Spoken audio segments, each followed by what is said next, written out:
Assalamualaikum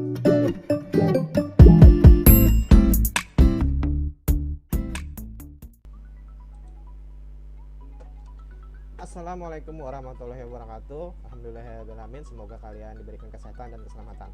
Kali ini Bapak akan sedikit menjelaskan sejarah singkat daripada permainan sepak bola. Oke, langsung saja ke pertama. Bisa kalian baca dan bisa kalian lihat di sini adalah pengertian dari sepak bola. Ya, pada intinya dan pada dasarnya sepak bola itu bertujuan untuk mempertahankan bola agar tidak masuk ke gawang kita sendiri, ya kan?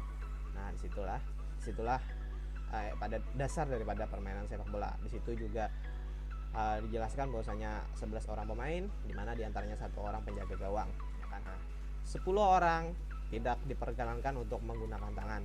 Hanya 1 yang diperkenankan menggunakan tangan, yaitu penjaga gawang, di mana penjaga gawang boleh menggunakan tangan, yang lainnya tidak boleh. Penjaga gawang tugasnya itu menjaga gawang agar tidak kebobolan, yaitu penjaga gawang ini adalah orang yang paling terakhir agar bola itu tidak masuk ke gawang sendiri. Oke, lanjut sejarah daripada permainan. Di sini terangkan, jangan baca, abad kedua dan ketiga sebelum Masehi di Cina, masa dinasti Han.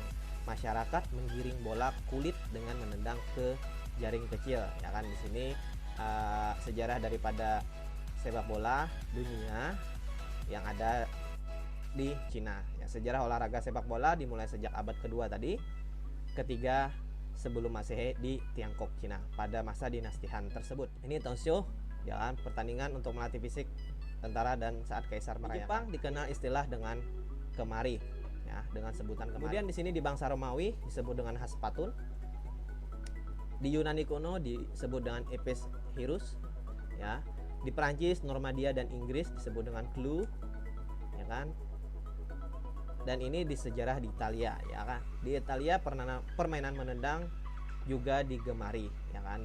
Digemari terutama mulai abad ke-16 sebelum Masehi. Jadi dinasti Han pada masa itu, kemudian di Italia pada masa abad ke-16 ini. Nah, kemudian sepak bola modern, ya, sepak bola modern mulai berkembang. Tadi sepak bola zaman dinasti, sekarang sepak bola modern. Berkembang di Inggris pada tahun 1800-an. Dibawa oleh pelaut, pedagang, dan tentara Inggris. Pada tahun 1815 itu tepatnya, sebuah perkembangan besar menyebabkan sepak bola menjadi terkenal di lingkungan universitas dan sekolah. Kelahiran sepak bola modern terjadi di Freemason Tavern pada tahun 1863 ketika 11 sekolah dan klub berkumpul untuk merumuskan bagaimana peraturan pertandingan, bagaimana sistem berjalannya sebuah pertandingan tersebut. Bersamaan dengan itu terjadi pemisahan yang jelas antara olahraga rugby dengan olahraga sepak bola. Ya kan, dulunya olahraga rugby dan sepak bola itu sama-sama jadi satu.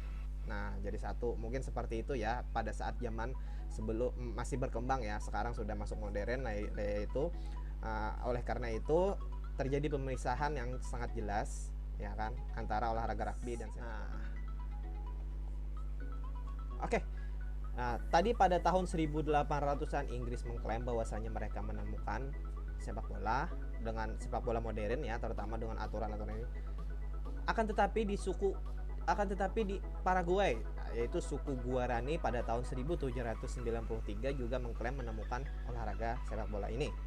Nah, di sini yang menemukan itu Juan Manuel Paramas. Nah, di sini Juan Manuel Paramas. Di manakah sumber daripada Juan Manuel Paramas? Yaitu di penulis artikelnya Gio Paulo Romanato, ya, bukti bahwa Inggris bukan penemu sepak bola pertama.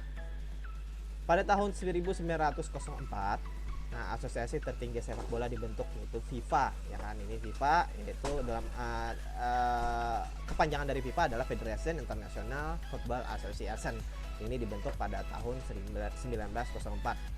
Persatuan sepak bola seluruh Indonesia ini di Yogyakarta, ya, organisasi ini dibentuk pada tanggal 19 April 1930.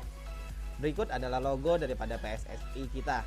Nah, itu kalian harus kenal. Kemudian pimpinan daripada PSSI ini adalah Syoratin Sosroguendo, ya, itu Syoratin Sosroguendo, insinyur, ya. Ini seorang insinyur menggagas atau mendirikan organisasi PSSI ini pada tanggal yang tertera di layar, ya kan?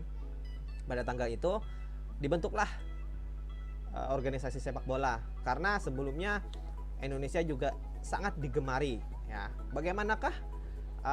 Bagaimana cara sepak bola masuk ke Indonesia? Silahkan kalian cari di Google, ya kan? Silahkan cari di buku atau referensi lain, ya. Karena sejarah masuk ke Indonesia juga ada, ya. Sini Bapak tidak menjelaskan itu karena itu adalah tugas kalian yang akan kalian cari dan kalian catat di buku catatan kalian, ya kan? Sejarah masuknya sepak bola ke Indonesia. Oke. Nah, itu soalnya, ya. Kemudian kongres pertama ada di Solo, Kongres Persatuan Sepak Bola Seluruh Indonesia. Ini foto yang pada saat ordinary kongres di tahun 2020. Oke. Di tahun 2020, ya. Kemudian apa arti kongres itu? Silakan kalian search atau cari di Google atau cari di buku referensi lain. Buku Kamus Bahasa Indonesia, silahkan cari kongres.